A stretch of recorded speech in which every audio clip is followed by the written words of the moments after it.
Pahayag ni Carla laban kay Tito Soto, inulan ng komento. Usap-usapan muli sa social media ang kapuso actress na si Carla Abellana matapos niyang maglabas ng matapang na pahayag laban sa Senate President Tito Soto. Kaugnay sa naging desisyon ng Senado tungkol sa pagdinig sa mga anomalyang flood control projects sa bansa. Hindi na bago sa publiko ang pagiging matapang ni Carla na magsalita pagdating sa mga isyu ng lipunan, lalo na tungkol sa nangyayaring korupsyon sa bansa.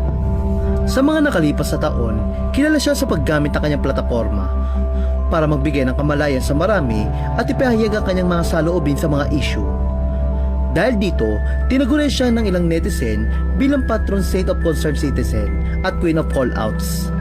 Isang artistang hindi natatakot ang magsalita kahit pa alam niyang maaari itong magdulot ng kontrobersya.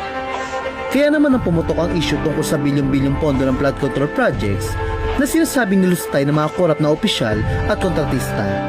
Isa si Carla sa mga unang nagpahayag ng galit sa social media. At ngayon nga, muli na naman siyang gumawa ng ingay matapos ang desisyon ng Senado sa pangunguna ni Senate President Tito Soto na suspindihin muna ang pagdinig kaugnay sa flood control projects. Isang hakbang na ikinagalit ng marami, kabilang na si Carla.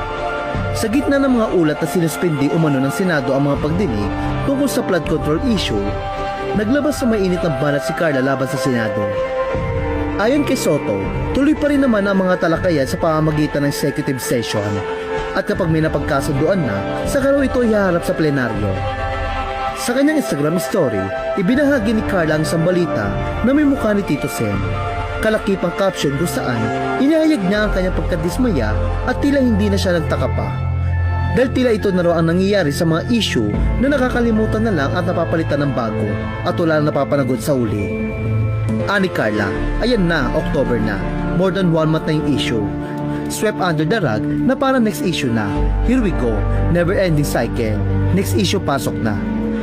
Sa isang hiwalay na panayam, ipinaliwanag ng actress kung bakit siya naapektuhan